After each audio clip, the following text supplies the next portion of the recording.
I want to be the biggest goddamn drug dealer in New York City. And I can't do that working for Tommy. Because I want to be the biggest goddamn drug dealer in New York City.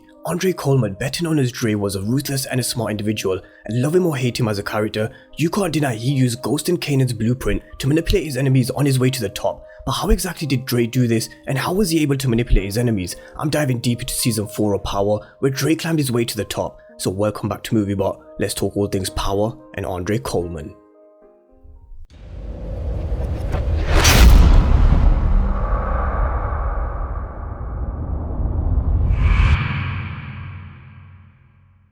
So Dre started off as Kanan's apprentice and quickly climbed the ranks, but his highly ambitious nature to get to the top meant his loyalties weren't always aligned. After being introduced to Dre in season 2 of Power, who knew he had the ability to get things done, the skill set to absorb information, and learn the blueprint from Kanan and Ghost. There's advantages to being underestimated. So in Dre's own words, using the advantages of being underestimated is how Dre was able to manipulate his enemies and have even one of the most trusted and loyal men under Tommy kill, which enabled him to take his spot as the new Distro, and even further, taking Tommy's whole organization from right under his nose. But we'll be diving deep into each and every single one of Dre's plays, focusing on season 4 of Power. But of course, if you're new to the channel and you haven't done so already, then remember to smash the subscribe button if you want to see everything Power Universe related. So let's dive deep into this character analysis of Dre, and love him or hate him, or love to hate him, you can't disagree that Dre raised the bar for his character, and in fact I would go as far as saying elevated Power during season 4, which was personally one of my favourites. And after helping Ghost eliminate Milan, he stepped up as Ghost was behind bars. He played the game of chess almost inch perfect in season 4, and I'm going to run through the laws of power and how Dre used them along with Kanan and Ghost's blueprint, and which laws ultimately contributed towards his downfall. But the one thing Dre had in abundance was ambition. In the very first episode of season 4, he asked Tommy why did he pick Julio over him as the new Distro, because he felt helping Tommy deal with Ruiz, helping take care of Milan,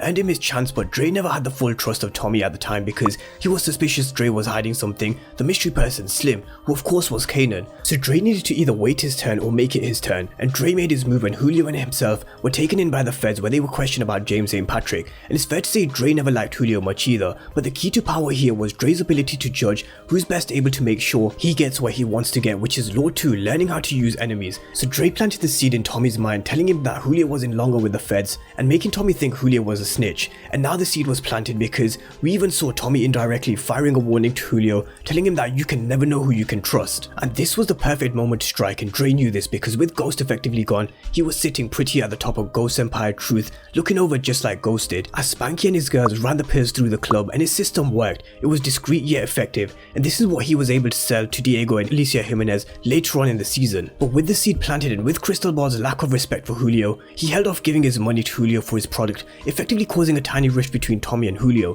where Tommy asked Julio why he wasn't with the feds longer than Dre. So he confronted Dre about this, but he knew what he was doing. He was effectively one step ahead of Julio at this time by intentionally causing a fractious relationship between Tommy and Julio, using a decoy to throw Julio off, hiding his intentions, and effectively using him as a smokescreen to disguise his actions. And this is where Dre was concealing his intentions with law 3 of the 48 laws of power. And Julio wasn't the only person who Dre managed to twist. Crystal Ball was another, especially after he came to truth to tell Dre that his crew was ready to revolt against Julio. They both agreed that Julio wasn't ready for prime time, and this is where Dre really started to put his plan in motion, being 3 moves ahead of first Julio and then later Tommy. But with Julio, Dre gave him a problem by telling him that the other premierers had been asking about Crystal Ball getting extra keys, but he also gave him a solution, which was another premierer, and to show up to Tommy with a solution, not a problem. As I said before, love him or hate him, Dre played this inch perfect, sending Julio into an ambush by saying he has cats who have beef with their connects, who are of course the Toros Locos, Julio's previous crew. This was the crew that Ghost brokered a deal to get Julio out by giving them extra territory in exchange for Julio's freedom.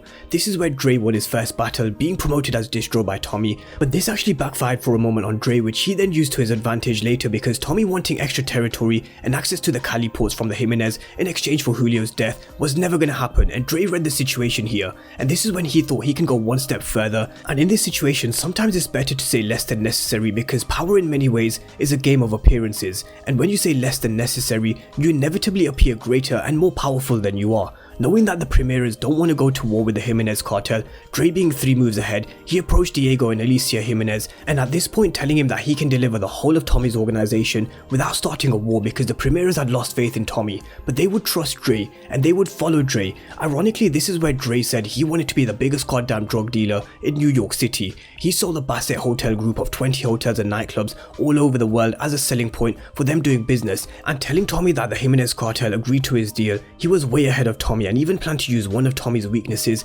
against him, because everybody has a weakness, and this is usually an insecurity, an uncontrollable emotion, or a need, and Dre knew with Tommy it was emotion. Dre discovered his thumbscrew, which is Law 33, Tommy's weakness. He knew that if he lit the warehouse on fire, there goes Tommy's product that the Primeras have already paid for, and he knew Tommy would say and act on pure emotion with his Primeras, and now Tommy was left with nobody, with Dre even forcing his hand to fire him as well. So there goes his entire operation in Tommy's eyes. But with the deal that Dre had already broken with Diego and Alicia Jimenez, he was effectively controlling the Primeras' options and getting them to play the cards that he dealt. He gave the Primeras a sense of how things would fall apart, and he offered them a choice, and working under Dre and for the Jimenez cartel was the only option left, having the Primeras play the cards that he dealt, which is Law 31. You either play the card that Dre dealt or you suffer the consequences, which is what happened to Callahan. So just like that, Dre had control over Tommy's Primeras and entire organization. He moved from being Primera to Distro to working with the Jimenez, playing the sucker to catch a sucker, and seeming dumber than his mark at each stage, and with importance and intelligence being the idea to most people's vanity.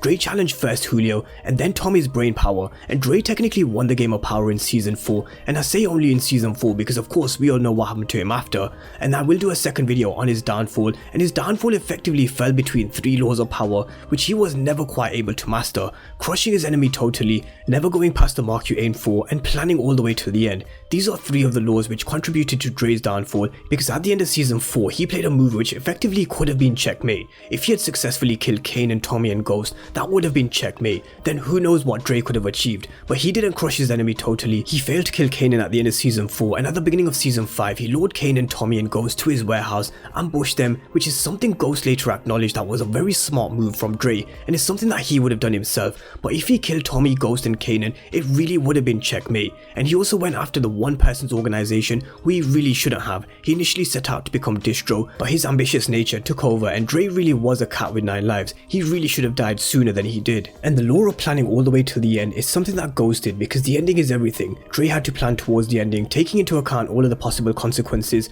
obstacles and twists that might have reversed his hard work. Although Ghost was killed by Tariq, he still had his plan in place. He's still controlling him. This is why Ghost ultimately won the game of power, because he planned all the way till the end, whereas Dre started to lose the trust of the people that were most close to him, such as 2-Bit and Spanky. But this is something I'm going to dive deep into a part 2 about Dre's downfall and how his death was foreshadowed with his own words. So you could say this is only part 1 of Dre's character analysis. So let me know your thoughts on Dre's character in power. What did you make of his moves? And if I'm going to be honest, he was a character that I love to hate because of how he developed and how great he made season 4 using the blueprint of Kanan and Ghost. So drop me your thoughts down below in the comment section, and if you're new to the channel and you haven't done so already, remember to smash the subscribe button if you want to see everything Power Universe related.